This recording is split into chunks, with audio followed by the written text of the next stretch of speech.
الحمدللہ وکفا وسلام علی سید الرسل وخاتم الانبیاء وعلی آلہ واصحابہ الذین هم خلاصۃ العرب العربا وخیر الخلائق بعد الانبیاء اما بعد اللہم صلی علی سیدنا محمد عبدک ورسولک وصلی کذالک علی جمیع الانبیاء والمرسلین وعلى الملائکۃ المقربین وعلى عباد اللہ الصالحین اجمعین الی یوم الدین۔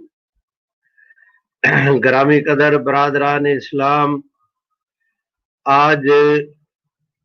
میرے ذمہ موضوع منتظمین حضرات نے یہ لگایا ہے کہ رحمت عالم صلی اللہ علیہ وسلم کی ختم نبوت کے تحفظ کے حوالے سے بر صغیر پاک و ہند کے اس خطہ میں عقیدہ ختم نبوت کے تحفظ کے لیے جو جد و جہد کی گئی، میں اس کی کچھ تفصیلات آپ حضرات کے سامنے رکھوں۔ حضرات گرامی، میری درخواست یہ ہے کہ جس وقت اس خطہ میں مرزا غلام قادیانی نے جھوٹی نبوت کا دعویٰ کیا، اس نے صرف یہ کہا کہ سچا خدا وہ ہے جس نے قادیان میں اپنا رسول بھیجا۔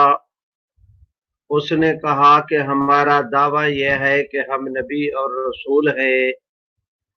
اس نے کہا کہ مجھے وحی نبوت ہوتی ہے، میرے پاس سیدنا جبریل امین وحی لے کر آتے ہیں، اور میری وحی تورات، زبور، انجیل اور قرآن مجید کی طرح اللہ کا کلام ہے اور خطاؤں سے پاک ہے۔ مرزا غلام قادیانی نے اپنے جو اس کے زمانے میں اس کو دیکھنے والے تھے، اس کے مریدین، ان کو صحابہ کہا، اپنی بیوی کو اس نے ام المومنین کہا، اپنے خاندان کو اس نے اہل بیت قرار دیا۔ دین اسلام کے تمام تر جو شاعر اور اصطلاحات تھیں، ان کو تو لفظاً برقرار رکھا، لیکن اس کا مفہوم، معنی اور مراد کو یکسر بدل دیا۔ نبی سے مراد مرزا غلام احمد قادیانی، صحابہ سے مراد اس کے مریدین، ام المومنین سے مراد مرزا غلام احمد قادیانی کی بیوی نصرت جہاں، اہل بیت سے مراد مرزا غلام احمد قادیانی کا خاندان، اسلام سے مراد قادیانیت، مسلمان سے مراد قادیانی جماعت۔ اس نے تمام تر نبی، رسول، صحابہ، اہل بیت، اسلام، ایمان، ان آیات کے، ان اصطلاحات کے الفاظ کو برقرار رکھا، لیکن اس کا مفہوم، معنی اور مراد کو یکسر بدل دیا۔ دیگر مرزا غلام احمد قادیانی کے کفریات کے علاوہ ایک بطور خاص یہ بات بھی تھی کہ اس نے ایک تھیوری پیش کی، اور آج اس وقت دنیا بھر کے تمام تر قادیانی، وہ گورے ہوں یا کالے، افریقی ہوں یا امریکی، تمام تر قادیانی صحیح ہوں یا سقیم، ان تمام تر قادیانیوں کا، وہ آج قادیانی ہو یا 10 نسلوں سے قادیانی چلا آ رہا ہے، ان تمام کا یہ عقیدہ ہے کہ مرزا غلام احمد قادیانی کے تمام تر دعوی سچے تھے۔ اس نے جو کہا ہم اسے تسلیم کرتے ہیں۔ تو غلام احمد قادیانی کے دیگر دعوی میں سے ایک دعویٰ یہ بھی تھا کہ اس نے کہا کہ اس دنیا میں معاذ اللہ محمد عربی صلی اللہ علیہ وسلم نے 2 دفعہ آنا تھا، پہلی دفعہ محمد عربی مکہ مکرمہ میں حضرت عبداللہ کے گھر آئے، اور دوسری دفعہ بعین ہی وہی محمد غلام احمد قادیانی کی شکل کے اندر قادیان میں آئے۔ حضرات گرامی، میں درخواست کرتا ہوں،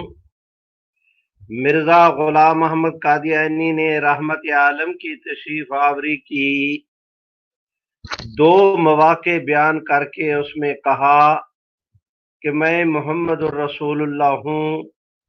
حضور علیہ السلام کے بعد کوئی اور نبوت کا دعویٰ کرتا تو ختم نبوت کی مہر ٹوٹ جاتی۔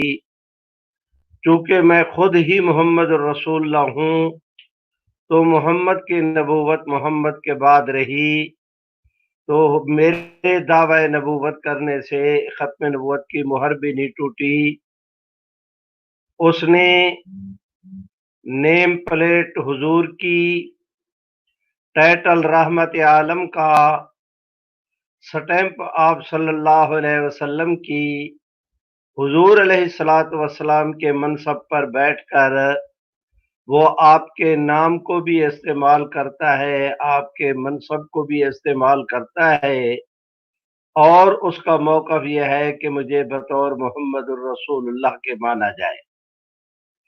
حضرات گرامی، کفر کی کوئی حد ہوتی ہے؟ اس نے اس دعوے میں بھی یہ موقف اختیار کیا کہ پہلی دفعہ محمد عربی مکہ مکرمہ میں جو آئے تھے تو آپ کی حیثیت پہلی رات کے چاند کی تھی، اور میری حیثیت اب وہ 14ویں رات کے چاند کی ہے۔ اس نے یہ بھی کہا کہ محمد عربی کے معجزات 3000 تھے، میرے معجزات 3 لاکھ سے زیادہ ہیں۔ اس نے یہ بھی کہا کہ آسمانوں سے کئی تخت اترے پر میرا تخت سب سے اوپر بچھایا گیا۔ ظاہر ہے کہ اس کے یہ جتنے دعوی تھے، اس نے تمام تر مسلمانوں کو بھی یکسر کافر قرار دیا کہ جو مسلمان مجھے نہیں مانتے، یہ سارے مسلمان کلمہ پڑھنے کے باوجود، نمازیں پڑھنے کے باوجود، قبلہ رخ ہونے کے باوجود، پوری حضور علیہ السلام کی امت کو جو غلام احمد قادیانی کو نہیں مانتی، تو اس نے موقف اختیار کیا کہ یہ سارے کافر ہیں۔ یہی وجہ ہے کہ وہ دن جائے آج کا دن آئے، کوئی قادیانی کسی مسلمان کی نماز جنازہ میں شریک نہیں ہوتا، کوئی قادیانی کسی مسلمان کو رشتہ نہیں دیتا، کوئی قادیانی کسی مسلمان کے پیچھے نماز نہیں پڑھتا۔ دور نہ جائیں، خود ہمارے ملک عزیز پاکستان کے بانی جناب قائد اعظم رحمہ اللہ کا جس وقت انتقال ہوا، چودھری ظفر اللہ قادیانی موقع پر موجود تھا، جنازہ کھڑا ہوا، علامہ شبیر احمد عثمانی آگے بڑھے، مرزا غلام محمد قادیانی کے مرید اور قادیانی جماعت کے نفس ناطقہ پاکستان کے خزانہ سے آب و دانہ لے کر پاکستان کا ملازم ہو کر اس نے بانی پاکستان کا جنازہ نہیں پڑھا۔ مرزا غلام احمد قادیانی کے انہی کفریات کو دیکھ کر سب سے پہلے جس وقت غلام احمد قادیانی لدھیانے کے اندر گیا تو وہاں لدھیانے میں حضرت مولانا محمد عبداللہ لدھیانوی، مولانا محمد لدھیانوی، مولانا عبدالعزیز لدھیانوی، ان حضرات نے مرزا غلام احمد قادیانی کو کہا کہ ہم نے آپ کی جو کتابیں چھپی ہیں ہم نے ان کو دیکھا ہے، آپ کے عقائد کفری عقائد ہے، آپ مسلمان نہیں۔ اسی زمانے میں ایک اور بزرگ رہنما تھے، حضرت مولانا غلام دستگیر صاحب قصوری، انہوں نے مرزا غلام احمد قادیانی کو پیغام بھیجا کہ میں نے آپ کی ابتدائی کتاب براہن احمدیہ کو دیکھ لیا ہے، آپ نے اس میں بہت سارے دعوی و خلاف اسلام کیے ہیں، آپ ان دعوی سے رجوع کریں، اور اگر آپ گفتگو کرنا چاہتے ہیں تو میں گفتگو کے لیے بھی تیار ہوں۔ اگر آپ ایسا نہیں کرتے تو میں پھر عالم اسلام کے مسلمانوں سے فتویٰ منگاؤں گا۔ چنانچہ مرزا غلام محمد قادیانی نے بیں شیں کی تو مولانا غلام دستگیر قصوری نے حرمین شریفین کے حضرات علماء کرام کو لکھا۔ اس وقت حرم مکہ میں، حرم کعبہ، حرم مدینہ میں، دونوں حرمین شریفین میں بیک وقت چاروں مکاتب فکر کے مفتیان کرام ہوتے تھے جو فتویٰ دیتے تھے۔ یہ فتویٰ ان حضرات کے پاس گیا تو حضرات حرمین شریف کے ائمہ اور مشائخ اور مفتیان کرام نے فتوے کے اوپر دستخط کر کے دیے کہ مرزا غلام محمد قادیانی اور جو اس کو سچا مانتا ہے، ان کے عقائد مسلمانوں کے عقائد نہیں، یہ مسلمان نہیں۔ فتویٰ یہاں پہنچا ہندوستان۔ مولانا غلام دستگیر صاحب کی امانت اور دیانت پر فدا ہونے کو دل کرتا ہے کہ اتنے وہ انصاف پسند لوگ تھے کہ غلام احمد قادیانی کو پیغام بھجوایا کہ آپ فتویٰ آ گیا ہے۔ آپ اس فتوے کو سامنے رکھ کر آپ کی جن عبارتوں کی بنیاد پر ان حضرات نے فتویٰ دیا ہے،